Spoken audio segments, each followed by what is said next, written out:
नमस्कार। जोड़ों का दर्द मतलब जॉइंट पेन ये एक ऐसी चीज है जो कई लोगों की डेली लाइफ को ना बहुत मुश्किल बना देती है। लेकिन इसका हल सिर्फ पेन किलर नहीं है।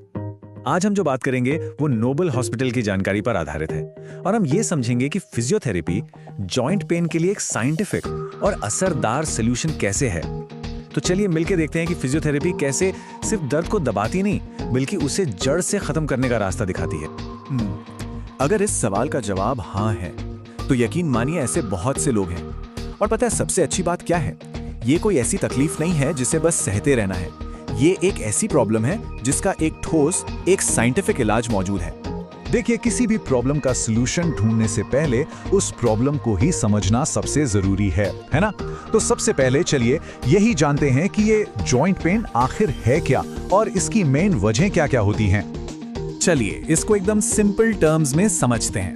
हमारे शरीर में जोड़ या जॉइंट वो जगह है जहां दो हड्डियां आपस में मिलती हैं, जैसे हमारा घुटना या कंधा। जब इन जगहों पर दर्द, बेचैनी या अकड़न होने लगती है तो बस उसी को हम जोड़ों का दर्द कहते हैं। तो सवाल ये है कि ये दर्द होता क्यों है? इसके पीछे ना कई वजह हो सकती हैं। सबसे कॉमन है ऑस्टियोआर्थराइटिस, मतलब जैसे आम भाषा में कहते हैं ना, उम्र के साथ जोड़ों का घिसना। एक और कारण है रूमेटॉइड आर्थराइटिस। और इनके अलावा कोई पुरानी चोट लग गई हो, बैठने उठने का तरीका यानी पोस्चर ठीक ना हो, या फिर बस बढ़ती उम्र, ये सब भी इसकी वजह बन सकते हैं। ठीक है, तो अब तक हमने प्रॉब्लम को तो समझ लिया। अब बात करते हैं सोल्यूशन की। और हाँ, यहाँ हम किसी टेम्परेरी फिक्स की बात नहीं कर रहे हैं, बल्कि एक ऐसे तरीके की जो प्रॉब्लम की जड़ तक पहुंचता है। यहाँ जो कंपैरिजन है ना, वो बहुत इंपॉर्टेंट है। इसे ध्यान से देखिए। एक तरफ है पेन किलर्स, जो क्या करती हैं? दर्द को बस कुछ देर के लिए सुला देती है, उसे छिपा देती हैं। और दूसरी तरफ है फिजियोथेरेपी, जो दर्द के असली कारण पर काम करती है। मतलब ये सिर्फ टेम्परेरी रिलीफ नहीं बल्कि लॉन्ग टर्म इंप्रूवमेंट लाती है और कई मामलों में तो सर्जरी की जरूरत को भी टाल सकती है। तो आखिर ये फिजियोथेरेपी है क्या चीज? देखिए, बहुत से लोग सोचते हैं कि ये बस एक्सरसाइज है। नहीं, ये उससे कहीं ज्यादा है। ये एक पूरी तरह से साइंटिफिक, एक प्रूवन ट्रीटमेंट है। इसमें होता क्या है? इसमें शरीर की अपनी ही मूवमेंट का इस्तेमाल करके उसे हील किया जाता है और उसकी फंक्शन को रिस्टोर किया जाता है। और इसके फायदे? अरे फायदे तो बहुत हैं। ये सिर्फ दर्द कम नहीं करती, सोचिए, ये जोड़ों की मूवमेंट को स्मूथ बनाती है, आसपास के मसल्स को स्ट्रॉन्ग करती है ताकि जॉइंट्स पर लोड कम पड़े, और सबसे जरूरी, लोगों को उनकी नॉर्मल डेली लाइफ में वापस लाने में मदद करती है। अच्छा, तो ये काम कैसे करती है? मतलब एक फिजियोथेरेपिस्ट करता क्या है असल में? चलिए उनके कुछ मेन टूल्स और टेक्निक्स को समझते हैं।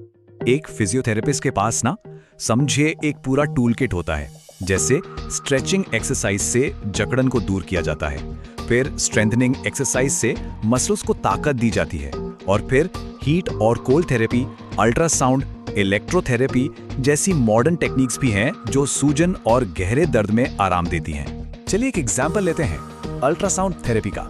ये बड़ी कमाल की तकनीक है। इसमें साउंड वेव्स, मतलब ध्वनि तरंगों का इस्तेमाल होता है जो शरीर के अंदर डीप टिश्यूज तक जाकर हीलिंग को प्रमोट करती हैं और दर्द में आराम देती हैं। इसी से पता चलता है कि ये पूरा प्रोसेस कितना साइंटिफिक है। ओके, फिजियोथेरेपी एक बेहतरीन सॉल्यूशन है, इसमें कोई शक नहीं। लेकिन ये भी जानना जरूरी है कि ये सबसे ज्यादा इफेक्टिव कब और किन कंडीशंस में होती है। तो देखिए, ये कई तरह के जॉइंट पेन में कमाल का काम करती है, खासकर घुटनों में, कंधों में, जिसे फ्रोजन शोल्डर कहते हैं, उसमें, पीठ और गर्दन के दर्द में तो है ही। और हाँ, स्पोर्ट्स इंजरी या किसी ऑपरेशन के बाद तो रिकवरी के लिए ये एब्सोल्युटली क्रूशियल है। ये सवाल शायद हर उस इंसान के मन में आता है जो दर्द से परेशान है, और इसका जवाब जानना सही फैसला लेने में बहुत मदद कर सकता है। तो फिजियोथेरेपी कब शुरू करनी चाहिए? कुछ क्लियर साइंस हैं। पहला, अगर दर्द 1-2 हफ्ते से ज्यादा टिक जाए। दूसरा, अगर जॉइंट मूवमेंट में प्रॉब्लम आने लगे, मतलब हाथ पैर हिलाने में दिक्कत हो। और तीसरा, अगर पेन किलर्स भी काम करना बंद कर दें। अगर ऐसा कुछ भी हो तो समझ जाइए ये एक फिजियोथेरेपिस्ट से मिलने का राइट टाइम। आखिर में बस एक बात याद रखनी है, ये जो रिकवरी है ना, ये एक जर्नी है। ये अपनी सेहत और मूवमेंट का नियंत्रण वापस अपने हाथों में लेने का रास्ता है, और इस रास्ते पर सबसे जरूरी है खुद का साथ देना। तो गोल बिल्कुल क्लियर है, दर्द को कंट्रोल करना, मूवमेंट को बेहतर बनाना, ताकि एक एक्टिव और खुशहाल जिंदगी जी जा सके।